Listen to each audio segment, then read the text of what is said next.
भगवान शिवाला ताजा भस्म आवडतो ज्यादा, कसा ताजा, आणि रोज जसं जसं ताजा भस्म जायचा तसं तसं भगवान शिव प्रसन्न व्हायचे. कारण आहे महाराज, कोरोना काळात जास्त भस्म गेला, ताजा गेला का नाही, ताजा भस्म रोज जायचा, भगवान शिव प्रसन्न राहायचे.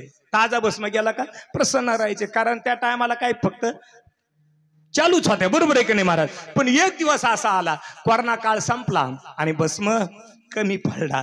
कमी पडल्यानंतर भगवान शिवाने त्या ठिकाणी भस्मासुरला सांगितलं, काय भानगड आहे, अरे भस्म ताजा येत नाही. त्यांनी सांगितलं, देवा रोजच माणसं मरत असतात काय कुठं, विठाला विठाला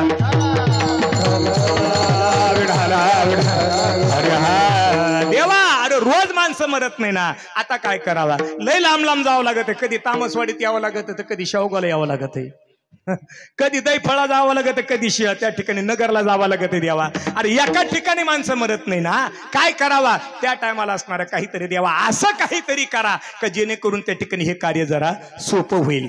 असं केल्यानंतर असणाऱ्या भगवान शिवाने आता भोळे जेती किती केलं, एवढे भोळे, त्यांनी मागचा पुढचा विचार नाही केला. त्यांनी सांगितलं, एक काम कर, जाय ज्याच्या डोक्यावर हात ठुशीन ते जळून भस्म होईल, बरोबर आहे की नाही, जळून भस्म राखच होईल महाराज, त्याची काळजी करू नको. बास महाराज, भस्मासूर त्या ठिकाणी घरी आला आणि आल्यानंतर त्याला वाटलं, खरोखर जे भगवंताने दिलंय विद्या आपल्याला लागू होती का नाही, म्हणून याचं प्रॅक्टिकल बघण्याकरता दुसऱ्या दिवशी जो भस्मासूर आहे तो कैलास पर्वत खाली उतरला. कैलास पर्वत खाली उतरला आणि खाली उतरल्यानंतर आपल्यासारखाच पहिलाच व्यक्ती भेटला, भस्मासूरला जे हरी घातला. जे हरी, भस्मासूर म्हणला, थोडा अलीकडे या, थोडं अलीकडे या, बघायला काय हरकत आहे. जवळ आल्या, जवळ आल्या बरोबर भस्मासूरनं आपला हात त्याच्या डोक्यावर ठेवला. ठेवल्यानंतर काय झालं महाराज, लगेच राग झाली. भस्मासूरला वाटला, रे बाप, काय ताकद त्या ठिकाणी अशा प्रकारची आहे, मला सांगा, हे कार्य काही दिवस चाललं, पण काही दिवसानंतर महाराज त्या ठिकाणी हे कार्य त्या ठिकाणी करत असताना एक दिवस भस्मासूर भस्म घेऊन गेला. गेल्यानंतर महाराज कैलासात पाहतोय तर भगवान शिव आणि आई साहेब म्हणजे पार्वतीमाई दोघं पती पत्नी बसलेत आणि बसलेले पाहिल्यानंतर भस्मासुराकडे त्या ठिकाणी भस्मासुराची नजर आई साहेबावर गेली. कोणावर? आई साहेबावर. आणि आई साहेबावर गेल्या गेल्या मन बदललं. कोणाचं? भस्मासुराचं मन बदललं. मन बदललं नाही, फक्त मनात आलं, जर एवढे आई साहेब आपल्याला मिळाले तर किती छान होईल. विठाला विठाला विठाला विठाला विठाला, आई साहेब जर आपल्याला मिळाल्या तर किती छान होईल. मन बदललं महाराज. मन बदलल्यानंतर दुसऱ्या दिवशी भस्मासूर गेला भस्म आणायला. भस्म घेऊन आला. मला सांगा, काही विचार केला होता भगवान भोले बाबाने का ही गाडी आपल्यावर फिरू शकते, ही गाडी आपल्यावर फिरू शकते असा विचार केला होता का? नाही. काय घडण याचा विचार आहे का? त्याला बोळं म्हणते, बरोबर आहे. देऊन टाकलं, काय होईल याचा विचार केला नाही, देऊन टाकलं महाराज. आणि दुसऱ्या दिवशी भस्मासूर कैलासात आला. आल्यानंतर आईसाहेब बसलेले होत्या आणि आईसाहेब बसल्यानंतर भस्मासूरने पक्का विचार केला, भास आज काहीच करायचं नाही, आजचा जो हात आहे हा डायरेक्ट भोले बाबावर ठेवायचा. कोण? भोले बाबावर ठेवून द्यायचा. एकदा भोले बाबा गेले का आपण मोकळे झालो. बरोबर आहे की नाही महाराज? भस्मासूर येत होता, पण भस्मासूर कैलास पर्वत यंगत असताना भगवान शिवानं त्यांच्याकडे पाहिलं. देव चतुर किंवा चतुरा तो शिरोमणी, गुण लावण्याची. देवानं बघितलं भस्मासूरला येताना आणि बघितल्या भगवान परमात्माने ओळखून घेतलं. गाडी आपल्याकडे येऊ राहिली पण बदललेली आहे. विठाला विठाला हा विठाला येऊ राहिलाय, पण आपला कार्यक्रम जरा आज बदललेला आहे. गाडीचा जरा कार्यक्रम बिघडलाय. बरोबर आहे. गाडी ही आपल्यावर आज उलटणार अशा प्रकारची आहे. बरोबर आहे महाराज, उलटणार आहे. भस्मासूर जवळ आला. आल्या बरोबर भगवान शिवानं आसन सोडलं आणि भगवान शिव निघाल्या भस्मासूर अक्कलकोट ब्रह्मांड नायक भगवान शिवाला हाका मारायला लागले. ओ देवा, अहो भस्म आणलाय. तिने सांगितलं, आजच्या दिवस तुझ्या जवळ ठुई. बरोबर आहे. आजच्या दिवस काय कर, तुझ्याजवळ ठुई, मी आपला उद्या घेईन, उद्या. बरोबर. त्याने सांगितलं, नाही ना देवा, ताजा आहे. नको मी शिळा लावीन, पण उद्या नाही. कारण आहे. आणि भगवान शिव पुढं आणि भस्मासूर पाठीमागे. सगळ्यांना कथा भाग माहिती आहे. निघाल्यानंतर महाराज भस्मासुरामध्ये आणि भगवान शिवामध्ये ज्यांनी मध्यस्थी केली त्याला भगवान पांडुरंग अशा प्रकारचं म्हणतात. वैकुंठ परमात्माला कळलं, कारण हरिहरा नाही भेद. बरोबर आहे ना? हा एक त्या ठिकाणी किंवा एक वेलंटीची हाड कारण आहे महाराज, किंवा गोडी साखरेच्या ठाई एक एकाचे हृदय. चला हरी आणि हर याच्यामध्ये भेद नाही. मला सांगा, ज्या टायमाला भोळे बाबा संकटात सापडले, आपोआप भगवान परमात्माला वैकुंठात कळलं की माझा आराध्य दैवत आज संकटात आहे. भगवान परमात्मा लक्ष्मी मातेजवळ बसलेले होते. लक्ष्मीला सांगितलं, लक्ष्मी जरा पायापासून बाजूला सरक, मला जरा काम आहे. निघाल्या महाराज, आणि निघाल्यानंतर मला सांगा ना, आता परिस्थिती अशी आहे तर त्या टायमाला कशी असेल. डोंगराळ रान, झाडे झुडपे महाराज, त्या ठिकाणी ऊन, त्या ठिकाणी भयंकर अशा प्रकारचं लखलखीत ऊन पडले, आणि त्या असणाऱ्या माळ रानावरती त्या ठिकाणी अशा प्रकारच्या डोंगराळ परिसरामध्ये त्या ठिकाणी हनुमान प्रमाण लावा. स्वतः त्या ठिकाणी भगवान शिव पुढे धावताय आणि पाठीमागून भस्मासूर येतोय. येत असताना इकून पांडुरंग परमात्मा आले आणि भगवान परमात्मा चतुर्भुज रूपामध्ये भगवान शिवाला पाहिलं, आणि पाहिल्या बरोबर भगवान परमात्माने भगवान शिवाला जी हरी घातला. जे हरी देवा, तिने सांगितलं, जे हरी लय घाम आलाय म्हणे, आज लय घाम आलाय, भानगड काय. त्या टायमाला भगवान शिवानं सांगितलं पांडुरंगाला, देवा अहो तुम्हाला हे सगळं माहिती ना, घाम कमून फुटलाय, सांगायचं काय करे. तो लागला ना माझ्या माग, त्याला भस्मासूर म्हणतात. त्या टायमाला भगवान परमात्माने शिवाला सांगितलं, देवा अहो देत असताना तुम्ही माग पुढे पाहतच नाही हो, कोणाला काय द्यावा कोणाला काय नाही. त्या रावणाला सुद्धा आत्मलिंग काढून दिलं की नाही बाबा, आत्मलिंग काढून. वाजे आपल्या गणपती बाप्पाने मध्यस्थी केली म्हणून जमलं. आत्मलिंग कुठं असतं, ठेतलंकी येत. विठाला विठाला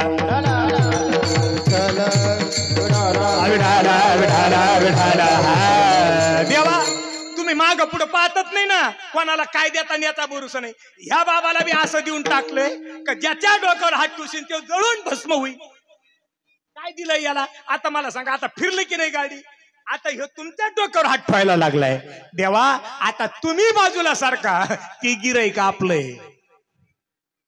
ती गिऱ्हाईक कोणाचं, आपलंय भगवंता, तुमचं नाही ते गिऱ्हाईक. आता तुम्ही जरा खाली बसा, मी बघतो. हा भगवान परमात्मा दिसायलाच अगोदर सुंदर आहे. राजस कुमार मदनाचा पुतळा, बरोबर आहे. रवी शिशिकाळा लोपल्या, कस्तुरी मळवट चंदनाची उटी, रुळे माळकंठी वैजयंती. भगवान परमात्मा दिसायलाच अतिशय गोड आहे. भगवान परमात्मा थोडेसे पुढे गेले, भगवान शिवाला बसवलं, आणि बसवल्यानंतर भगवान त्या ठिकाणी असणाऱ्या भगवान पांडुरंगानं असं स्त्रीचं रूप त्या ठिकाणी धारण केलं. त्याला मोहिनी असं म्हणतात, बरोबर आहे. मोहिनी रूप धारण केलं, आणि एवढे सुंदर स्त्रीचं रूप त्या ठिकाणी देवानं घेतलं महाराज. आणि घेतल्यानंतर निघाल्या पुढं, आणि निघाल्यानंतर त्या ठिकाणी माळ रान. आता परिस्थिती अशी, ते तवा कशी असन, अनुमान प्रमाण लावा. आणि एक करांदाची जाळी घेतली, कशी करांदाची, आणि करांद्याच्या जाळीजवळ अशी काडी हातामध्ये घेतली ना, अशा आईसाहेब फिरीत होत्या. त्याचं कारण तवा मी तिथं होतो.